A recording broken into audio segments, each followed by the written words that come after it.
much. Thank you. Well, tonight we're going to be talking about ghosts all across the United States. In 1963, a young actor was celebrating with his brother. He had just been booked for his first major TV show, an episode of The Twilight Zone. He was driving home from the party on eastern Long Island late at night. It was raining. He ran out of gas. He got out of the car, he knew there was a gas station a couple of miles down the road. He started the long walk, and a car pulls up behind him. Long black Cadillac. The man winds down the window. He has a little David Niven type mustache, a slightly out of date tuxedo. Asked the young man if he'd need a ride to the crossroads. He said, yes, thank you. As they near the gas station, he reaches back, the actor, and realizes he has left his wallet back in the car. The man says, no problem, I'll give you a couple of dollars for gas. Gas was much cheaper back then. The actor says, I cannot do it unless you give me your address so I can pay you back. The man reluctantly agrees. He takes the money, the man drives off. The evening is saved. It's actually a couple of weeks till the actor finds a slip of paper in his jacket again, and by then he feels embarrassed that he hadn't called the man or sent the money back, so he goes to the address. It was nearby. Knocks on the door. A woman comes to the door. He starts to explain what had gone on. The woman slams the door in his face. He knocks again. The woman opens, says, what kind of a prank are you playing on me? This isn't funny. The actor says, no, please, let me come in and explain. The woman walks over to the dresser, pulls off the family photo album, and says, go through there and find the man that you saw. And he finds the picture of that man standing in front of that very car. And the woman says, that man could not have picked you up. That was my husband. He died 5 years ago.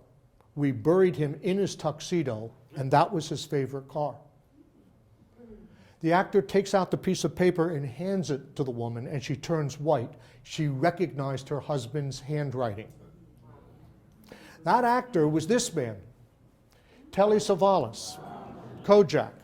And he told this story many, many times on the talk shows over the years. This is an example of a popular archetypal type of haunting, which we'll talk about later today. So, as Houdini asked in his late career when he started taking on the spiritualists, do spirits return? More importantly, can the dead speak to the living? Well, throughout history, there have been people who have claimed that they could do so. Going back to the Old Testament in 1 Samuel, where Saul went to a soothsayer, a witch. Thou shalt not suffer a witch to live. In fact, in the Old Testament, she was called the Witch of Endor, to find out whether he would win the battle against David in the coming days.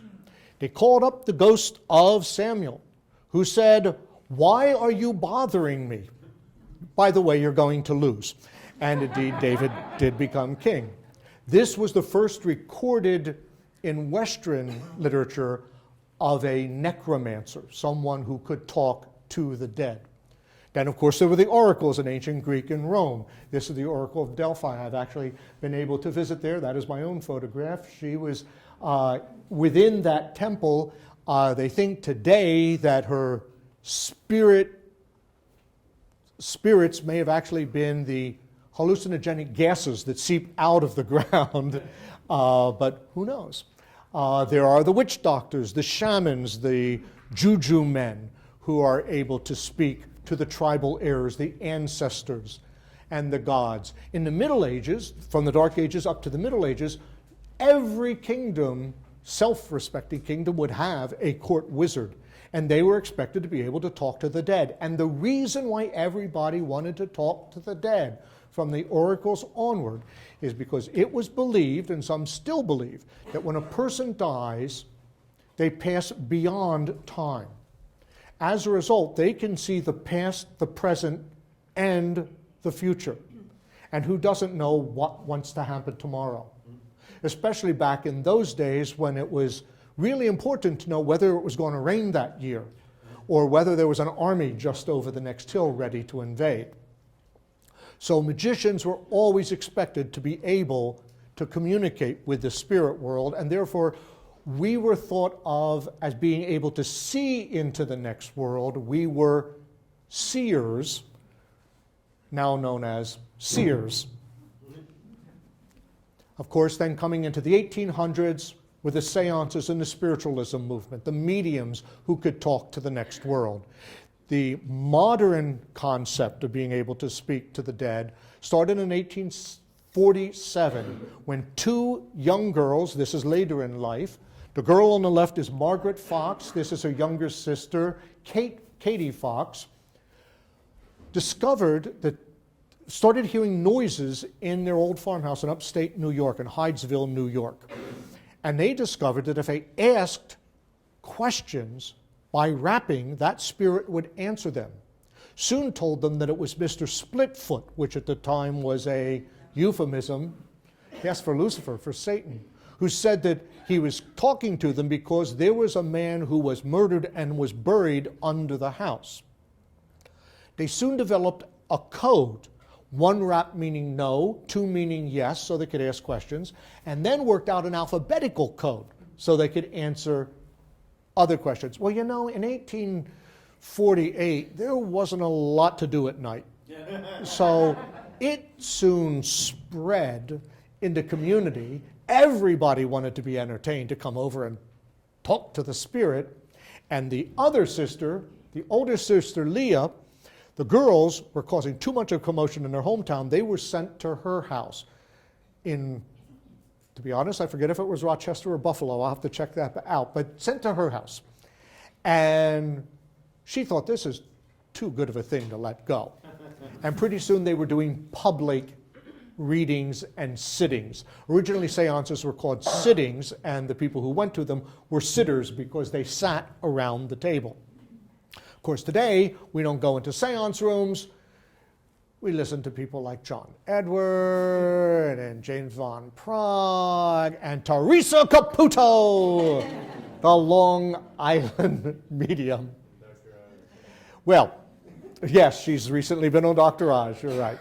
So one has to ask, if we are speaking to the dead, what are ghosts?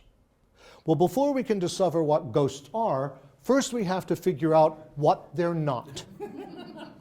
So let's start with my background being a magician. They are not magic tricks. Here's one of the best illusions probably everybody in this room has seen.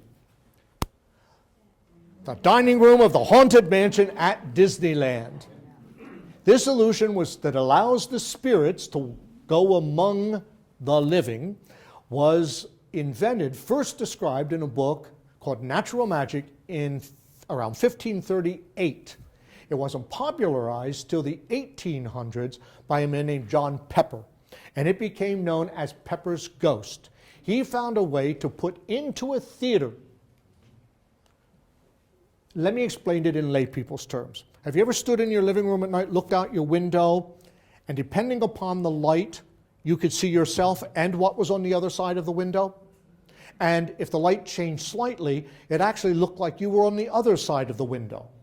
That's what Pepper's Ghost is, where one person would stand here in the orchestra pit. By stronger lighting being projected onto that person, it would reflect on another piece of glass, reflecting it so it looks like it's on the other side with the living people, which is basically what the Haunted Mansion is. Those spirits are actually mannequins that are, oh, I won't tell you. But anyway, it's a magic trick. So ghosts are not magic tricks, all right? Pepper's Ghost. They are also not people who are sick. They're feeling well, that they're having hallucination kind of things. Famously, in A Christmas Carol, this was the illustration where Scrooge first encounters Marley. And if you go back and read A Christmas Carol, Scrooge says to the spirit, "No, you are not my old partner, Marley. You're probably just an undigested piece of beef perhaps a piece of potato. There is more gravy than grave about you. Even back then they were making puns. So they are not feeling badly. They are also not optical illusions. So let's talk about our first place here in Haunted USA. This is an intersection that goes over a train track just south of San Antonio, Texas. It's one of those mystery spots where if you park your car on this side of the tracks, put the car into neutral, the ghosts will push the car up and over that railroad track till you're on the other side. You know that it's real because the road actually goes down and you have to go up this incline and over to the other side.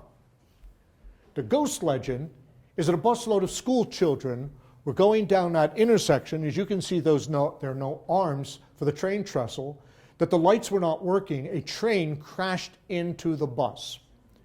Ever since, if anyone stalls or stops on the tracks or even near it, the spirits of the children will get behind your car and push you to safety up and over the train tracks. People have even dusted the back of their car with powder or flour, and when they get to the other side, there are tiny handprints on the back of the car. That's the ghost legend. But it is in fact an optical illusion, because even though that looks like a dip, that entire road is actually on an incline like that. Very, very slight, maybe a 2% grade. But if your car is heavy and you're in neutral, eventually that car is going to go up, even over that dip, and onto the other side. So it's an optical illusion which has become a ghost legend ever since. Then some people are just crazy. You can't count them. The most famous local example in California is Sarah Winchester. Sarah Winchester in 1848 married the heir to the man who invented the Winchester repeating rifle. Within 4 or 5 years of their being married, their baby died. Within 10 years, the husband died. The spiritualism movement was real big. Oh, thank God, I thought it was a ghost. Well, you know, I don't claim that we're going to have ghost activity tonight, but I've discovered when enough like-minded people get in a room, sometimes things do happen. So, we'll see. So, Sarah Winchester consulted a medium. What has killed my family? And the medium told her that they had been killed by the souls of people who had been killed innocently by the Winchester rifle. And the only way she could atone herself was to move west and buy a house. And she would have to keep adding to that house. And when she stopped, the ghosts would get her. She found this house already in construction up in San Jose, and she deliberately built traps into it so the ghosts couldn't get her. Like this second-story door that if you go out, you fall out. You would go up a staircase and hit a wall. All over the house, she had little things like that. She never slept twice in the same bedroom 2 nights in a row. She would set the dinner table for 13 people, just in case 12 other ghosts wanted to join her. She planted these palm trees, now giant palm trees, in a double row, 2 palms on each side of the carriageway, so that she could hide between the trees and peek to see if any ghosts were coming for her. Before she died, there were 160 rooms built onto this house, which of course you can still tour today in San Jose. Now, she died in, I believe, 1920. Here's the funny thing. Even though she was probably a little wacko, today it's believed the house is haunted. Now, the docents, the tour guides, don't like to talk about it. But if you press them, some will say, yes, well, we do hear footsteps now and then, and we do smell chicken soup in the kitchen, which is what she used to like to cook, and they have seen things out of the corner of their eyes and heard whispers. And the most interesting is now people are seeing the phantom of an elderly lady in the kitchen who may be Sarah Winchester herself. Who knows? What else ghosts are not? Deliberate hoaxes. All of you remember the Amityville Horror? Amityville Horror became a book in 1979. A few years before that, Ronnie DeFeo murdered his entire family in this house. Mother, father, siblings. He went to jail. He claimed that they were trying to exorcise the house of evil demonic spirits. The story was told to Jay Anson, who wrote the book, and several others. The book came out. Supposedly a priest had come, blessed the house, to exorcise the house. Still no luck. According to the movie and the book, swarm of bees had attacked the father. Green goo started seeping out of the wall. They would hear a marching band, and so on and so on. Pretty scary stuff.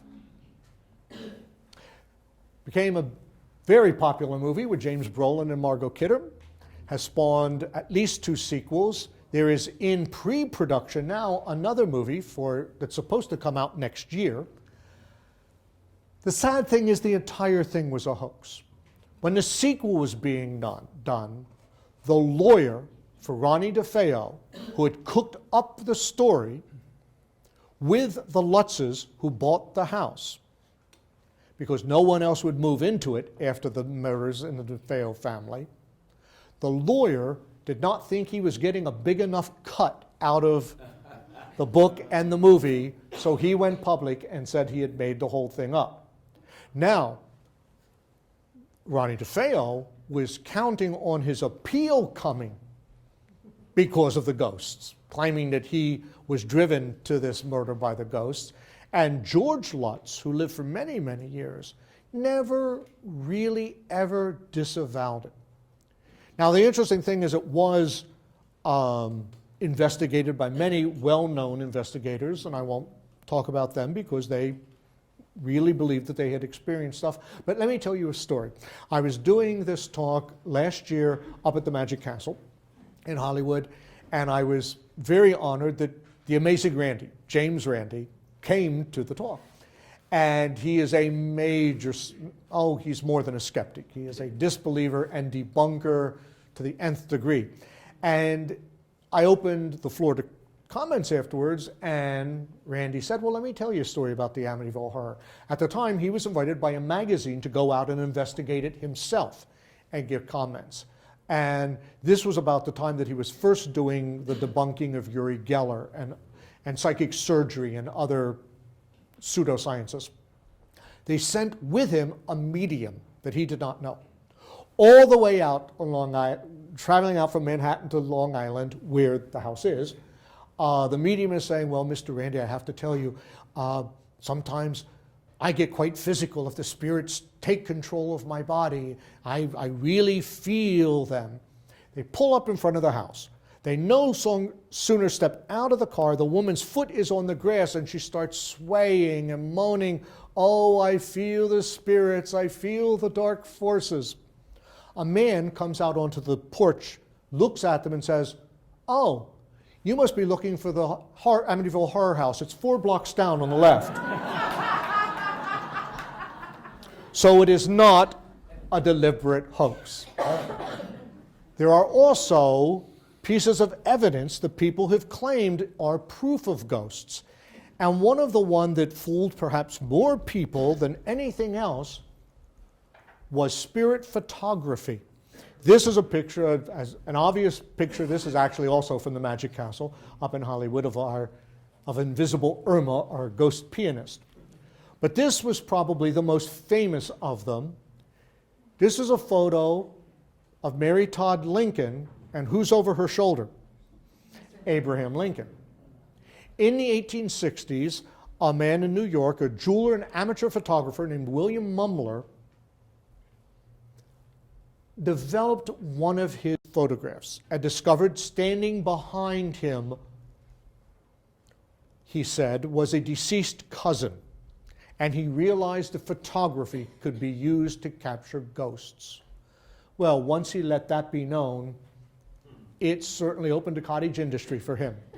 Everybody wanted to be photographed by him to see if they could have a ghost of their loved one captured with them. Today we might, if we were so inclined, might suspect they were double exposures. But in that era, when photography was very new, it fooled a lot of people.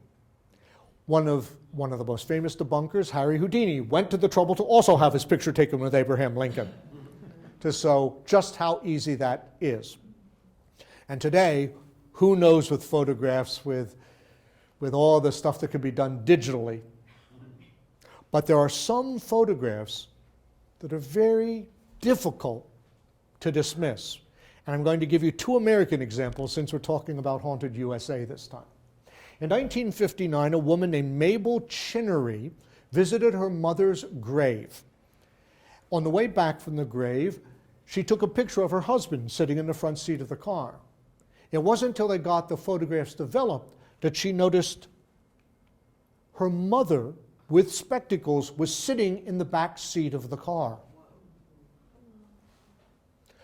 Only about 15, 20 years ago, Terry Ike Clanton, who is a descendant of the Ike Clanton, took a photograph in Boot Hill in the Tombstone Cemetery. This is not of him, it is of a friend. It was deliberately shot in black and white in 1880s wardrobe to give the feel for when Tombstone was in its heyday. He took the roll of film to a thrifty's, had it developed, got it home, and then discovered something was very odd in the back of the photograph. In further inspection, it looked very much like a shadow rising out of the ground, or at least a half man or something back there. What year was it?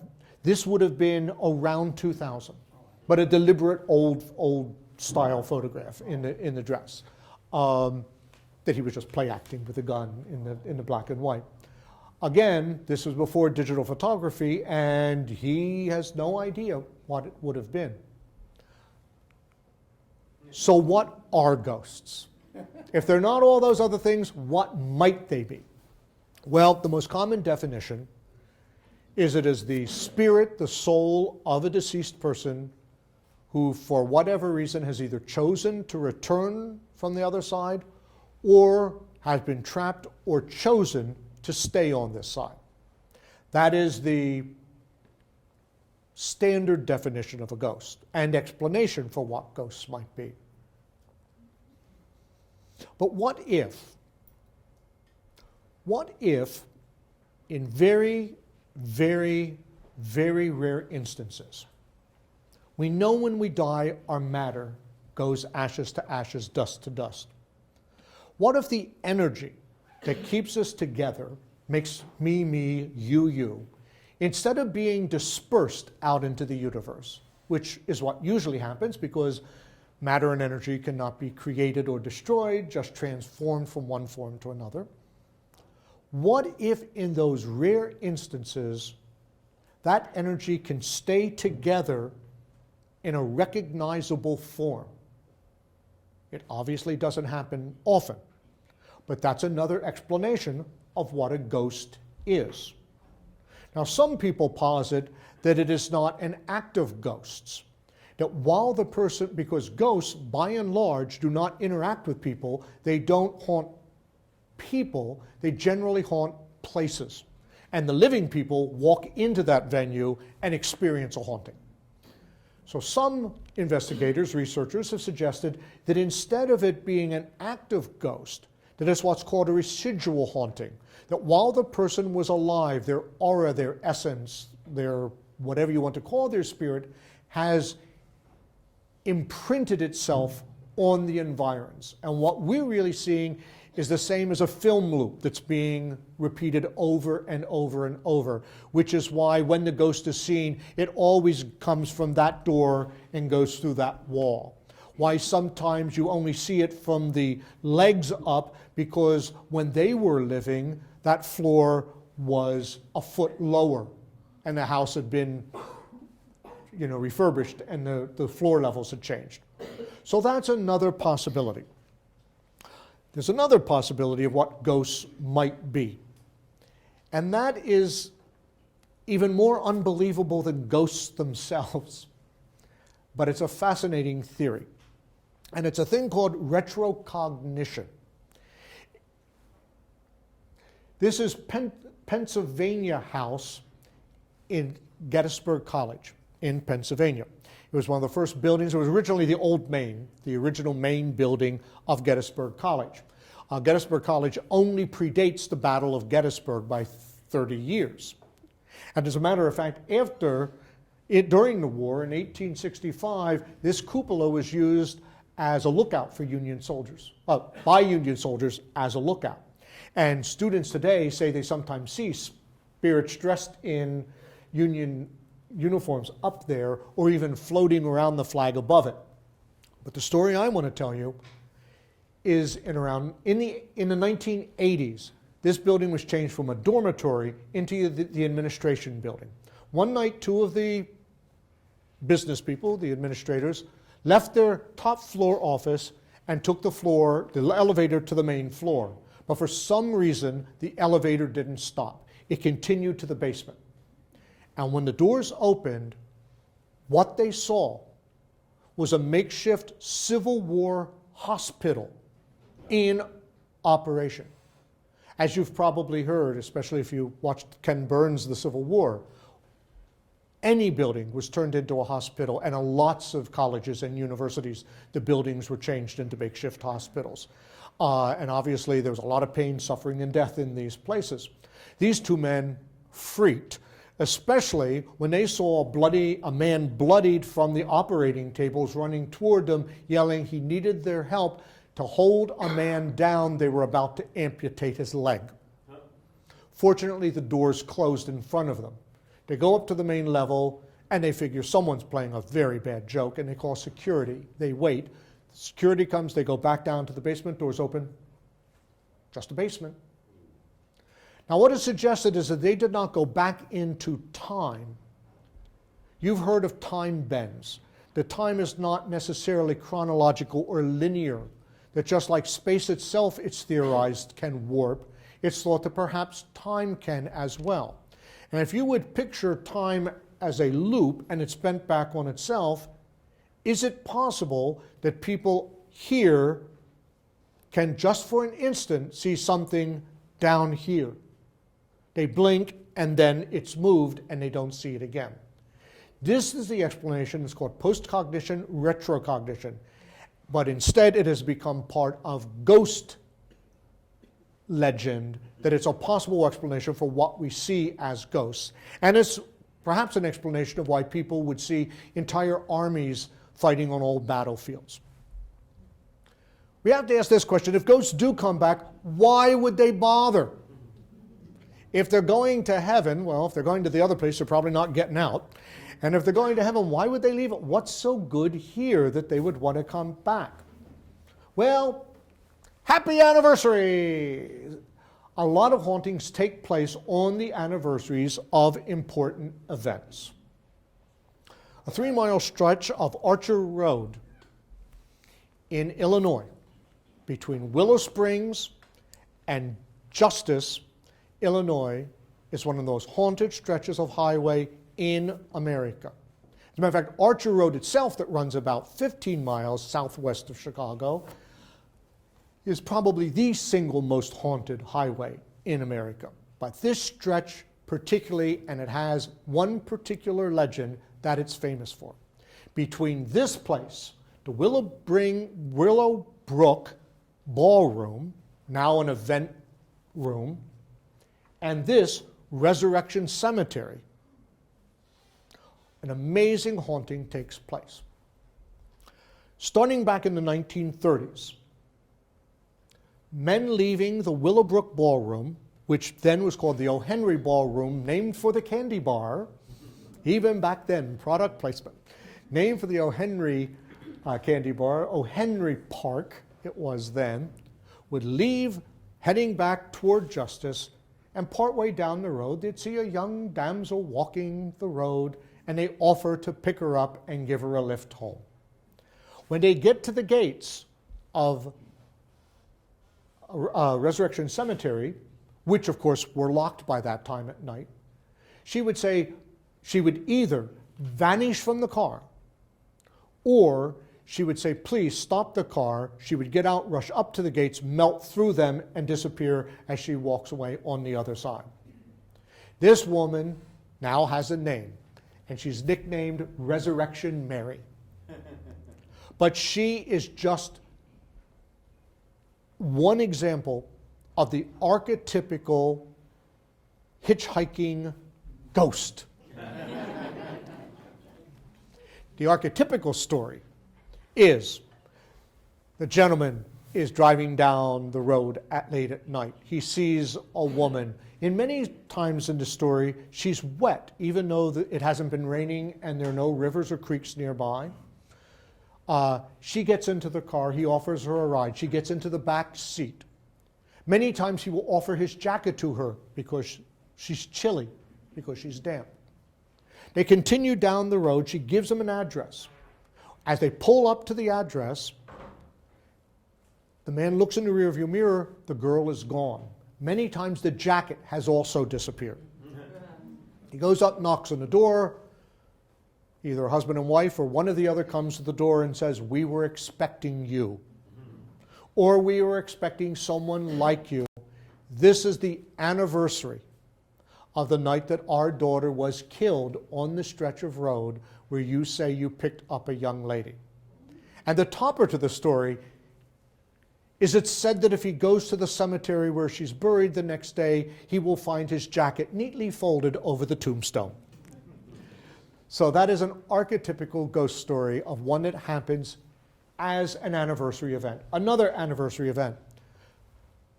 Ghosts don't have to be people. Inanimate objects have been known to be phantom as well. This is going back to Telly Savalas. That he was not the ghost hitchhiker. He got into the ghost vehicle and the ghost driver. This is a picture taken at Pennsylvania Station in Harrisburg, Pennsylvania in 1865 of the train that carried Abraham Lincoln from D.C., his body, to Springfield for burial. It's said at sections along that route, on the anniversary of the night that that train passed, on moonless nights, you can see the quiet, the silent image of that ghost train pass on the tracks. For many years, it used to appear sitting at the station in Chicago where it sat the overnight of May 1st and May 2nd. It especially turns up along the track in upstate New York between Albany and Buffalo, so much that it has actually been witnessed by a reporter of the Albany Times who wrote up his story of seeing the ghost train of Abraham Lincoln, an anniversary ghost. Sometimes the ghost has unfinished business. You've seen this sitting closed up and derelict on Hollywood Boulevard, the Pacific Theater. It was once the Warner Theater, what's the word? The main theater of the Warner chain. This was the Warner Brothers Theater in 1927 on Hollywood Boulevard, constructed for the premiere of The Jazz Singer. And this man, his picture has disappeared, sorry. Sam Warner's picture should have been up there. Sam Warner was the brother who took it personally upon himself to install the sound system. And it became obvious that it wasn't going to be finished in time, so they did the premiere in New York City instead. But 2 nights before the premiere, Sam died of a cerebral hemorrhage back in Los Angeles. The brothers actually left the premiere and came back to LA. Sam hasn't left the building. He's still working on that sound system. Night guards and other people have heard commotions in the office overhead, the scuffling of chairs, chairs being dragged around, footsteps overhead. They will hear the elevator will open on its own and go up to that level that they think Sam is going in, and a form, although not identified, yes, that's him, has been seen there as well. So it's believed this ghost is still business to get done. Places of death, execution, where people have died suddenly and don't know they're dead, extreme trauma, are also susceptible to ghosts. This is the Gettysburg battlefield. This particular part of the battlefield, Devil's Den, is especially haunted because during the battles, men would go, this whole area is interlaced, a labyrinth really of little walkways that it was hand-to-hand, eyeball to eyeball combat. So many people died in this individual area that they are still seeing shadows there today. Then there's Alcatraz. Decommissioned in 1934, it has since become, of course, a national park. We can all go play criminal or prisoner. You can take tours now, of course. But between 1934, when it was newly opened, and 1939, it also held Al Capone among its other famous inmates, such as the Birdman of Alcatraz. Today, the guards will tell you lots of stories if you ask them about the hauntings that they hear. Mostly they are audible.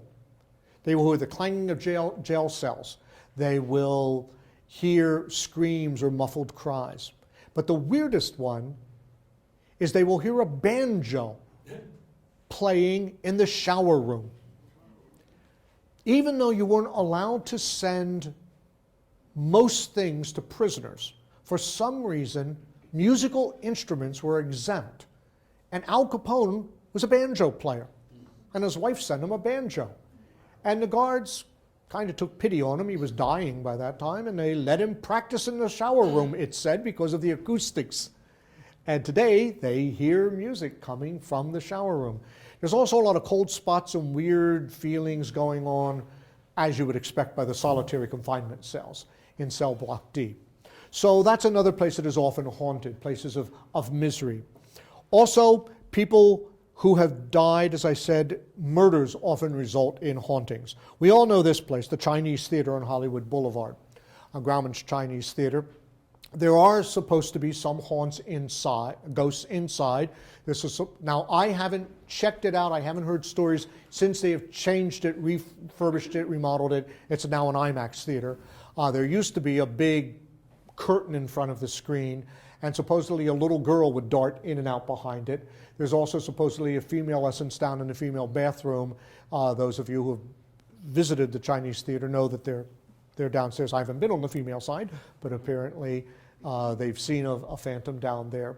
But the one that is seen most often is this man, Victor Killian, who was a character actor in the 50s and 60s. In 1970, let me get the year right, 73, 74, he was murdered. He met a man at a local bar or restaurant. They were striking a conversation. He said, "Come on back to my place, let's keep talking." The guy burglarized the place, killed Victor Killian. He was never caught. They had no idea who it was. They never caught it. It was a stranger he had met just for that night. About 5 years later, Killian's ghost started appearing in the forecourt, which he always passed between that local bar and his apartment, hoping to find his killer in the area that they walked to go back to his house. Sometimes ghosts like to help out. German actress Elke Sommer bought a house in Beverly Hills with Joe Hyam. They lived in this place for many, many years. Strange things started happening down in the dining nook. It wasn't a full dining room. It was just a little dining area. Strange sounds. I'd hear weird things at night like coyotes, but they were up in the Hollywood Hills, but it wasn't quite animal noises. They would hear dishes falling and other things being thrown around in the dining room. But when they went down, nothing was ever disturbed. Then one night, they were in bed, middle of the night, a pounding starts on the bedroom door. Neither wants to get up. They're awake. Pounding continues, gets louder and louder. Finally, Joe gets up. They open the door, and they see billows of smoke coming up the stairs. They're able to get up the upstairs window. Well, you don't see the window there. It's on the other side. And manage to escape.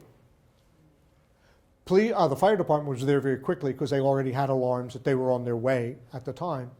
But Elke Summer, in talk shows for the rest of her life, told this story that she and Joe believed that they were saved by whatever spirit they had been hearing downstairs, who warned them that a fire had started, liked them, and got them out of the house so they didn't die.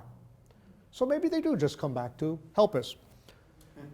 Here's a haunted place. I don't know quite where to start with a Hollywood Roosevelt Hotel.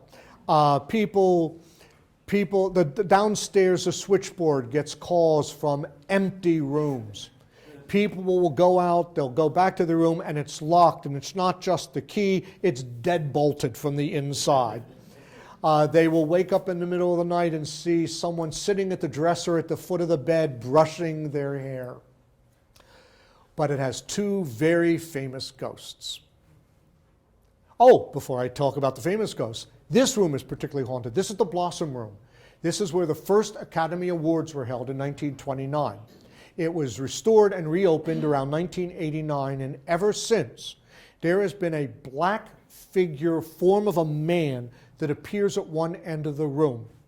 There's also a cold spot about 30 inches in diameter, which is 10 degrees colder than any other part of the room. They have no explanation. It's not the ventilation. It's thought among ghost people, ghost researchers, that such cold spots are evidence of spirits and the possible portals or place where they pass through to the other side. Just a theory, of course. But there's one in the Blossom Room. So get booked for a banquet so you can experience that. This room, 928, gets more complaints than any other room in the building. People will call downstairs and say, could you please shut that guy up who's playing a trumpet? Well, that man is Montgomery Clift, who for 3 months stayed in that room while filming for Here to Eternity. And for that movie, he had to learn to play the bugle. Clip or scene from the movie. And people believe that it's still him in that room practicing.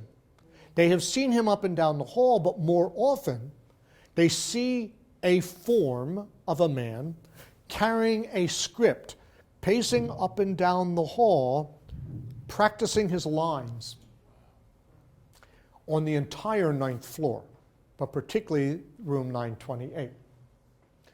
But of course, this is the one we know and love most, Marilyn Monroe. Now, I have to preface this by saying this woman still gets around. She haunts at least 4 or 5 places or more in the Hollywood area. But the one that she is associated with most is probably the Hollywood Roosevelt Hotel. She liked to get away from things and stay in the suite on the 12th floor, suite 1200. And one time while she was up there, after she was deceased, a maid was cleaning the room and noticed in the mirror this behind her shoulder, probably what I look like sort of now. Marilyn behind her primping her makeup. Well, of course, that can't stay a secret, and soon the entire staff knew about it, and soon everybody in Hollywood knew about it, and everybody wanted to come see the haunted mirror. It first was moved to the manager's office and was then moved down to the lobby so that people could go down to see it. And when I first saw it around 1984, it was in the downstairs lobby at the valet area in the back. And it was by the elevators. And the Roosevelt Hotel people did have a sense of humor,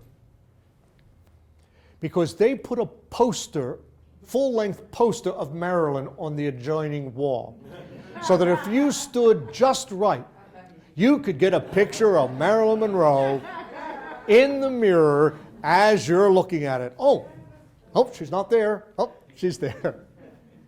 Unfortunately, that mirror is no longer in the Hollywood Roosevelt Hotel. It was taken down when they were doing renovations, when Thompson Hotel Group bought the hotel. It was put into storage, as I say, and then when it's said that when she was doing the movie for TV, was it Lifetime? Lindsay Lohan, when she was doing the Marilyn movie, bought the mirror. So she probably now has the haunted mirror. We have a little time. Let me go back here and tell you,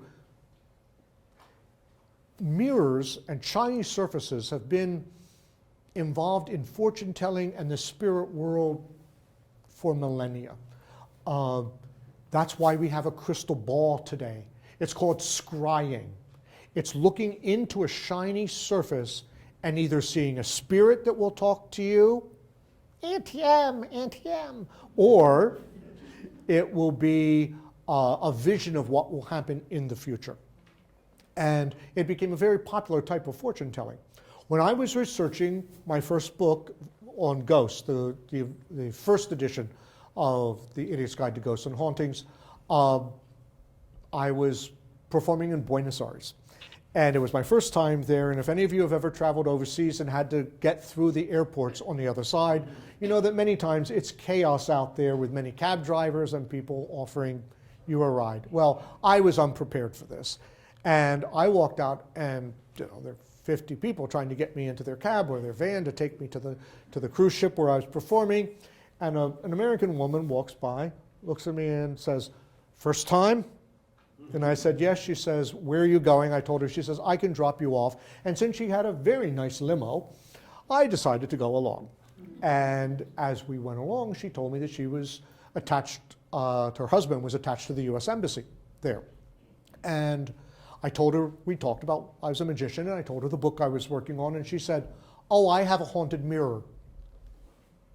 Now, I have learned not to ask questions, because I will ask questions and people will say, "Oh, yes, that's the way it is," or "Oh, no," and they'll think that's what I want to hear. I've learned to just say, "Tell me about it." And she did. She said, "Well, the mirror was in my grandmother's foyer. And when she passed, we inherited it. And we put it in the same place in our house. And every so often as I walk past it, I think I see my grandmother in the mirror. And I'll turn full to face the mirror, but she's not there. Do you think she's in the mirror?" And I said, "Well, what do you think? Because we know Snow White. We know the mirror, mirror on the wall, old story, ghost stories." She said, "Well, I couldn't keep it there because it freaked me out." She said, "But I couldn't sell it. I couldn't sell my grandmom. And I was afraid to break it in case it might be some sort of a portal between the two worlds. So we kind of boarded it up and put it in storage until we figure out." And I said, and I let her know that her story was not all that unusual, that there have been haunted mirrors and surfaces inhabited by the spirits forever. So let's move on to our closing reason for tonight anyway, of why ghosts might want to return. And for that, we're going to look at the Pasadena Playhouse. It was built in 1927 by Gilmore Brown as his pet project. He already had a group of community players in Pasadena, got the civic-minded ladies behind him to do fundraising, and now it is considered not considered, it is the State Theater of California. And this is its interior before it was refurbished.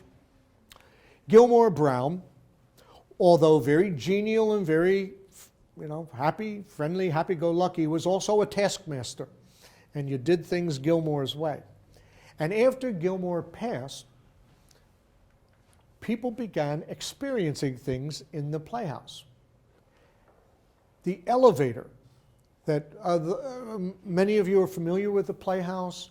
You know that if you're looking at the stage behind it, just like all legitimate theaters, they have a fly gallery. So behind them, there is a 5 or 6 story or more building behind it that has the offices, the costume shops, and all of that in it. And Gilmore's office used to be back there, and the elevator will go up to the level and stop on the level where his office used to be without being called by anybody. Or people will be in the elevator and it will stop there for no reason. People will hear things backstage, but the thing that, as a matter of fact, for a month of Sundays, Gilmore hated firearms. He didn't think that guns, even if they aren't fired, shouldn't be seen on stage. And one play was being done about 15, 20 years ago that for a month of Sundays, every matinee, at the same spot where a gun was brought out on stage, the lights went out and then immediately went back on. And the people in the control room had no idea why. They never figured it out. It stopped on its own, but they never figured out what the haunting was. But the haunting that happens most often, and this was told to me directly by a good friend of mine named Betty Jean Morris, who for years was the house manager, the front of house manager at the Pasadena Playhouse, that Gilmore liked to move things around. That she would first go in, close down the auditorium, make sure that no one was in there, nothing had been left behind, lost and found anything that was left there. Then she would close down the restrooms in the lobby, and then she'd work to the center doors that would be locked. But this whole time, the front doors have also been locked. Her office was on the second level at the front of the building. So she would lock the front doors. She told me many, many times, absent-mindedly or for whatever, she'd set down her clipboard at the foot of this set of stairs. She'd go into the auditorium, she'd come back out, and then it was over on this table. She used to carry a set of binoculars because she really she's into set design. And she loved going up into the balcony during the plays and using her glasses to really get a good look at things on the stage. She said those many times, if she had sat down, they'd disappear and reappear in a drawer somewhere later. Nothing ever disappeared that didn't come back, but it's believed that Gilmore just wanted to let people know that he was still around. I've never experienced personally a haunting. I would love to experience a ghost. But members in my family, my immediate family, have. My brother-in-law, Randy, who may be a ghost himself now because he died about 7 years ago. Randy told me that when he was a teenage boy, his Aunt Ida, not Aunt Ida, Grandma Ida, died. Now, Ida had a prized possession. This set of rosary beads. This is her picture here. Ida was given these, it would have been around 1890, I worked out the math. She was given it when she was 13 by her father as a confirmation gift, or was a first communion. She was a devoted Catholic. And for those of you who are not of the Catholic faith, the rosaries are used in contemplation, that you would hold them, count the beads, as you're doing the Lord's Prayer, the Pater Noster, what Protestants call the Our Father, and during meditation. And Aunt Ida, Grandma Ida, everyone knew that she wanted to be buried with these beads. Well, when the time came, they couldn't be found, and eventually nothing could be done. She had to be buried without them. Months go by. Randy told me that he was around 13, maybe at the most 15 at the time, and his brother Terry, a couple of years older, were playing in what had been Ida's room, and in the back of a drawer they found the beads. Randy held out the beads, turns to Terry and says, "Look," as kids would, "look, I'm Grandma Ida." And he says, at that moment, something started tugging at the beads. They pulled them out till they were horizontal and actually suspended for a few minutes, not minutes, a few seconds, horizontal in the air. No, but that would have been cool, wouldn't it, if that had, that would have been neat. Well, Randy, of course, screamed like a little girl, dropped them, and then he built this little stand, little devotional candles. For those of you who are my age and predate the Second Vatican Council, you'll recognize one of these. When they had the long poles on them, these were used as the collections to pass around and things would be dropped down inside of it. Randy believed to his dying day that Grandma Ida had come back from the other side to try to grab her beads to take them with her back to the grave. I suggest something else was going on. I suggest that Grandma Ida was saying, no, Randy, if those beads ever become lost again, I want you to know I will always be near. Thank you all very much. Good night.